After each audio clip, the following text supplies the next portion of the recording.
बयान सारो का एक वचन है, धम्म पाबी है पावा पुन्ना दोया पफुल्ल दे तच्चरुय्य संसर्गम धम्म पाणम च इच्छदे। धर्मात्मा कैसा होता है? वह पापों से डरता है। लोग कहते हैं खुदा से डरो, कोई कहता है भगवान से डरो, लेकिन ज्ञानी कहते हैं कि खुदा से भगवान से डरने की नहीं ज़रूरत है, वो तो सब पर दया और करुणा करने वाले हैं।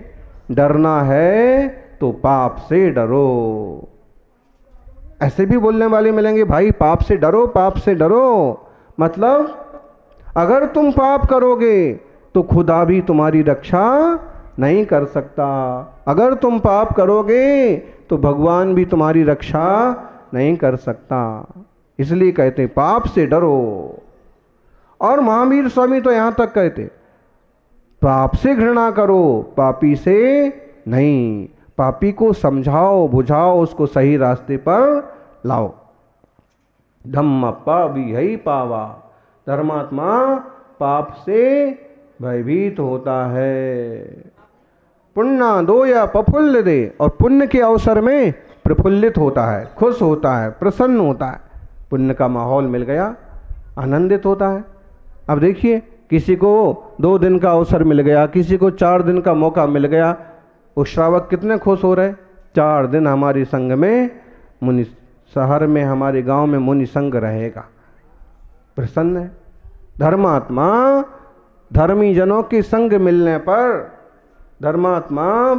धर्मात्माओं का संग मिलने पर प्रफुल्लित होते हैं, खुश होते हैं।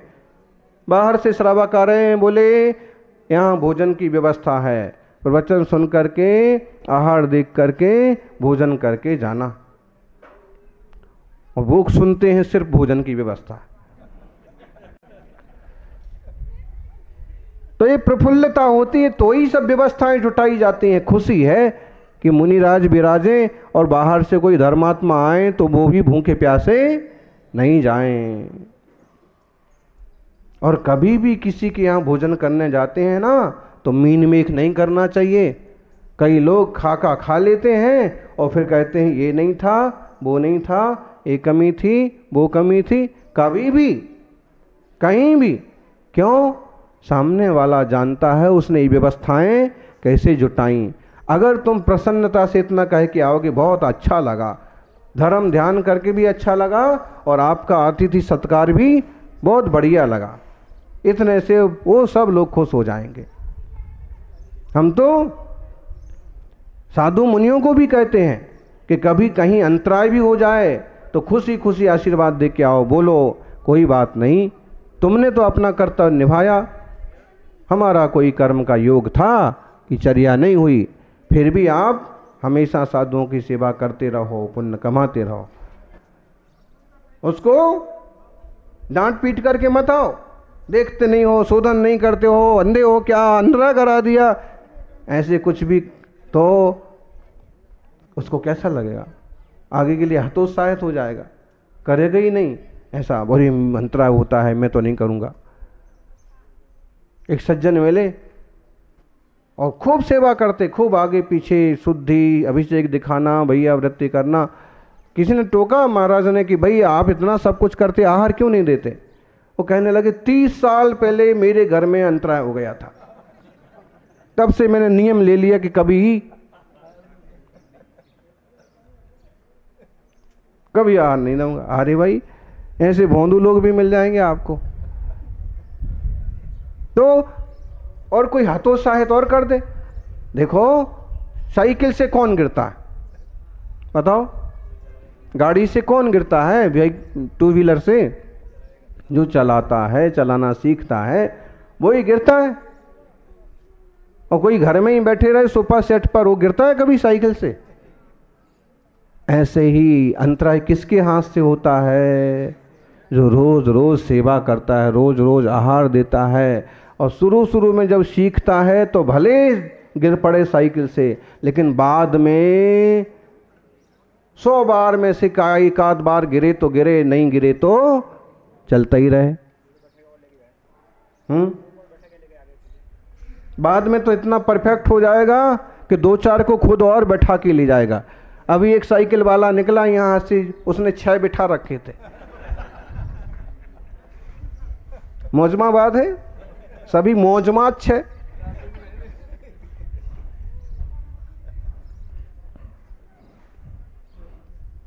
छोटे छोटे बच्चे थे, सब घिसा घिसा करके। और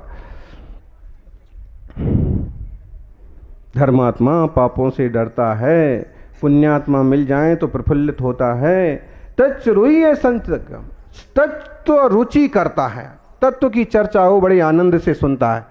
1 घंटा तो हमारा फिक्स है प्रवचन सुनने का, स्वाध्याय करने का। तत्व रुचि यह संसर्गम धम्म पाड़म चाहते, और धर्मात्माओं का निरंतर संसर्ग चाहता है। एक बड़ी सुंदर सी प्राचीन घटना है। आपके मंदिर में एक मूर्ति है, ऊपर भगवान बने हैं, नीचे देवी जी बनी है। देवी जी के हाथ में एक बच्चा है और एक गोद में ऊपर आम्र के वृक्ष के नीचे खड़ी हैं, बैठी हैं। तो इसने पूछा कि महाराज जी इसकी क्या कथा है? अक्सर कर हमको देखने का मिलता है कि एक देवी जी विराजी हैं और उनके हाथ में एक शुभंकर और क्षेमंकर, ऐसे उनके 2 पुत्र हैं और आम्र के वृक्ष के नीचे बैठे हैं। एक बच्चा गोद में है, एक बच्चा। इसकी कहानी क्या है, मामला क्या है? बहुत जगह देखने को मिलता है। इसकी कहानी, इसकी कथा शास्त्रों में आती है।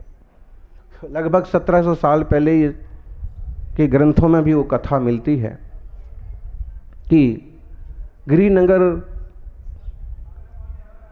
में एक परिवार रहता था, गिरनार जी। गिरनार जी की जो तलहटी का हिस्सा कहलाएगा वो कहलाएगा गिरिनगर। तो वहाँ एक छोटा सा गांव था। उस गांव में, गिरिनगर में, अनेक परिवार रहते थे। उसमें एक ब्राह्मण का परिवार था। गांव के लोग गांव के ही जैसे थे, साधारण। कोई खेती करता, कोई किसानी करता, कोई क्रियाकांड करके अपना काम निकालता। तो एक ब्राह्मण परिवार था। बारी बारी से गांव में कोई कथा कराता, कोई पूजन होम हवन करता। एक बार उनका भी नंबर आया कि उनके यहाँ कथा होगी, होम हवन होगा, पूरे गांव के ब्राह्मणों का, गांव वालों का भोजन होगा। तो ब्राह्मण ने जो रीति नीति गांव में चल रही है उसका मान्य किया कि ठीक है, हमारे यहाँ भी सब ब्राह्मणों का, सब गांव वालों का भोजन होगा। उसने सब तैयारी की, जैसे भी कर सकता था। महीने की कमाई, जो अन्न पानी सीधा जो भी था, उसने अपना सब लगा करके और भोजन की तैयारी की।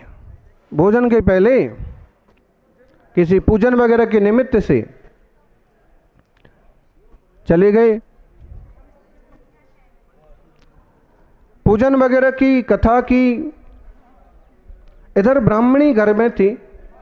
उसने विचार किया कि यहाँ से नेमिनाथ भगवान मोक्ष गए हैं और यहाँ साधु मुनिराज भी आते हैं। आज घर में पहली बार इतना सारा भोजन बना है, कोई मुनि महाराज आ जाएं तो पहले उन्हें आहार कराएं, बाद में गांव वाले जिम जाएंगे, उसमें क्या है। पहले के लोग तो सब शुद्ध ही बनता था ना, हाथ का, घट्टी का, कुएं का, कपड़े भी एक ही जोड़ी शुद्ध धो के पहन लिए, बस फ्री हो गए। तो उसका खूब मन हुआ और अग्निला उसका नाम था, अग्नि शर्मा ब्राह्मण की पत्नी, और उसने ऐसे ही किया। एक कलश लेके खड़ी हो गई बाहर और सच में मुनिराज भी आ गए। किसके भाग्य से साधु संघ का आना हो जाए और मौके का कौन फायदा उठा ले, ये तो उसका भाग्य ही, उसका नसीब ही जानता है। मुनिराज का पड़गान भी हो गया, आहार भी हो गया। 2 नन्हे मुन्ने बच्चे आसपास बैठे, आहार वगैरह भी देखते रहे। जब भोजन वगैरह पूरा मुनिराज आहार करके चले गए, ब्राह्मण अपना क्रियाकांड करके वापस आया, ये सब बात मालूम पड़ी तो उसे अग्नि शर्मा नाम था, गुस्सा तो खूब आया लेकिन चुप रहा कि एक बार सब लोग भोजन करके चले जाएं, बाद में इससे निपटूंगा। होता ही ना घर में ऐसा, पहले मेहमान रवाना हो जाएं फिर देखता हूँ। और आजकल तो कई माँ बाप मर जाते हैं ना, तो बेटे बेटियाँ भी पहले इनका वो राख तो उठ जाए एक बार, पहले एक बार इनका अंतिम संस्कार हो जाए फिर देखते हैं। कई तो उनके मरे हुए पड़े हुए उसी में लड़ने लग जाते हैं। कोई लिहाज रखते हैं कि काम निपट जाने दो, बेटी विदा हो जाने दो उसके बाद। तो उसने थोड़ा हिम्मत रखा, चुप रह गया। बाकी ब्राह्मण लोग आए, अब इतना बढ़िया जो है छुपा थोड़ी रहता था। ब्राह्मणों को मालूम पड़ा कि यहाँ कोई और भोजन करके गए, तो कुछ उसमें ऐसे कट्टरपंथी थे, हमसे पहले कोई भोजन करके गया, अब हम ये भोजन नहीं करेंगे। दो चार लोगों ने ऐसा बखेड़ा खड़ा कर दिया। कर देते हैं, दो ही आदमी होते हैं, आपकी शादी का काम बिगाड़ने वाले, आपके भोजन का काम बिगाड़ने वाले, आपकी खुशी में नमक डालने वाले, दो ही चार होते हैं। तो उसमें दो चार ऐसे बिखर गए, हमारे पहले कोई मुनि आहार करके गए, मुनि का जूठा आहार हम कैसे कर सकते हैं, और गांव भर में उधम मचा दिया। सब एक तरफ हो गए कि आज हम इनके यहाँ कोई भोजन नहीं करेगा, हम इनका बहिष्कार करते हैं। अब यहाँ बहिष्कार करना था, और वहाँ क्या संयोग हुआ कि वो कोई हवन वगैरह की आग से कैसे आग उछटी, आग लगी, और एक झोपड़ी से होती हुई सारे गांव में आग, घास फूस की पुरानी टाइप के सब घर मकान झोपड़ियाँ, और देखते देखते साफ हो गए। इधर जब ब्राह्मण और गांव वालों ने भोजन नहीं किया तो उस ब्राह्मण को बहुत गुस्सा आया। उसने कहा कि बाद में क्या, अब तो इसको अभी देखना पड़ेगा।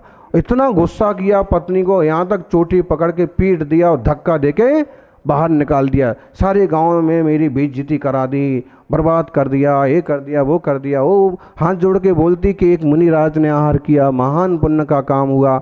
वो कुछ सुनने को तैयार, तो धक्का देके बाहर निकाल दिया। अब उसे भी बहुत बुरा लगा, उसे भी बहुत गुस्सा आया कि देखिए इतना अच्छा काम किया मैंने, और उसके बाद जो है इस तरह से। और उसने क्या किया, ऐसे माहौल में जीने से अच्छा है कि मर जाएं। रोज रोज मैं कभी भी कोई धर्म का काम करने जाऊं तो ब्राह्मण को तकलीफ, तो उसने आत्महत्या करने की ठानी और वो चढ़ गई गिरनार पहाड़ पर। ऊर्जयंत पर्वत पर, आवाज आ रही ना, पहाड़ पर चढ़ती गई हो। यहाँ क्या था, आग लगते लगते पूरे गांव में लग गई आग। जब सबके घर जल गए तो घर जल जाने से सबके घरों में रखा हुआ खाना वगैरह भी जल गया, अब कुछ बचा नहीं। और सबके घर जल गए, लेकिन इसका घर, इधर की झोपड़ी जल गई, इधर की झोपड़ी जल गई, इसकी झोपड़ा जो था वो, उसका कुछ नहीं हुआ। फिर इसके दिमाग में बत्ती जली, सबके घर जल गए, मेरा क्यों नहीं जला। फिर कुछ समझदार ब्राह्मण, समझदार गांव के लोग आए, कहने लगे भाई तुम धर्मात्मा है, तेरे घर में मुनि का आहार हुआ है इसलिए तेरा घर नहीं जला। सारी बस्ती के बीच में ही तो तेरा घर है, सब जल गए, ये क्यों नहीं जला। तो ये मुनिराज की भक्ति का प्रताप है, उनके चरण जिस घर में पड़े वो घर नहीं जला। अब देखो हम सबका तो सब जल गया, भोजन जल गया, अब हम कहाँ जाएं, हम सब भूखे हैं। आप जो भोजन बना हुआ है आपका तो सब हरा भरा है, हम सबको भोजन कराओ। भूख के मारे क्या नहीं होता है, बच्चे रोने लगे, हमारे बच्चे रो रहे हैं, सबको भोजन कराओ।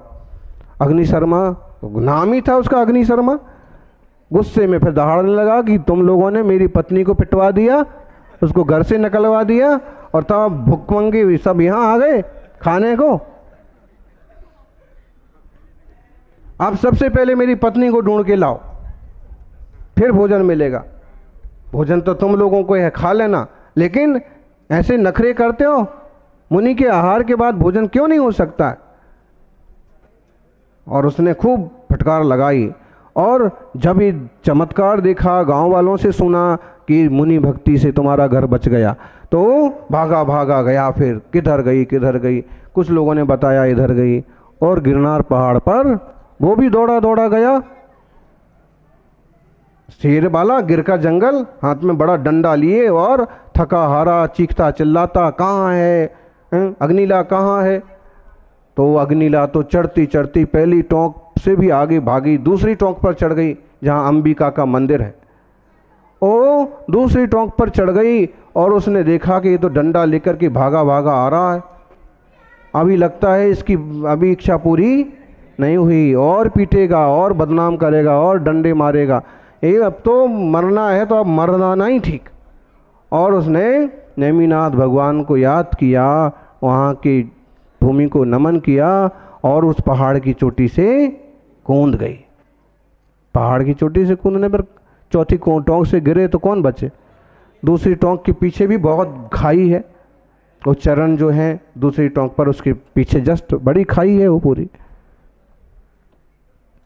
मर गई वो।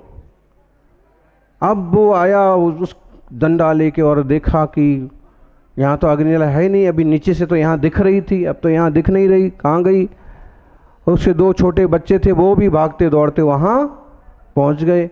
और जब ऐसे चीखते चिल्लाते बच्चों को देखा और पति को विलाप करते देखा, इसकी तो सब गुस्सा तो शांत हो गया। और ये कि देख तूने आहार दिया तो आज मेरे घर बच गया, मेरा खाना बच गया, तू कहाँ गई है, आजा वगैरह वगैरह। और जब झगड़ा होता है ना तो सब सूझता है गुस्सा, और जब वो थोड़ा शांत होता है फिर मालूम पड़ता है कि यार इसका भी कितना बड़ा योगदान है। सारा घर तो यही संभालती है, बच्चों को यही संभालती है, भोजन हाथों हाथ तैयार मिलता है। झगड़े में तो कहेंगे तुम क्या करती है, निपटने के बाद या वो कहीं इधर उधर हो जाए ना दिखे 2-4 घंटे को तो फिर अकल दिखाने आ जाते। ये सब होने के बाद बच्चे, उसने विचार किया कि अब तो कुछ करना चाहिए। वो मर कर के स्वर्ग की देवी बनी और वहाँ पर प्रकट हो गई उसी पर्याय में। और जब पति हाथ लगाने लगा तो उसने कहा हाथ मत लगाओ, मैं आकाश में उड़ गई। बच्चे रोने लगे तो उसने दोनों बच्चों को संभाला, समझाया, पति को सौंपा और कहा कि मैं देवी बन गई हूँ, मेरा नाम अंबिका है, नेमिनाथ भगवान की यक्षिणी हूँ, और तुम जाओ, धर्म का महान फल होता है धर्म ध्यान कर करके अपना जीवन व्यतीत करना। तो सभी धर्म ध्यानमय जीवन बनाएं। जय बोलिए 24 तीर्थंकर भगवान की।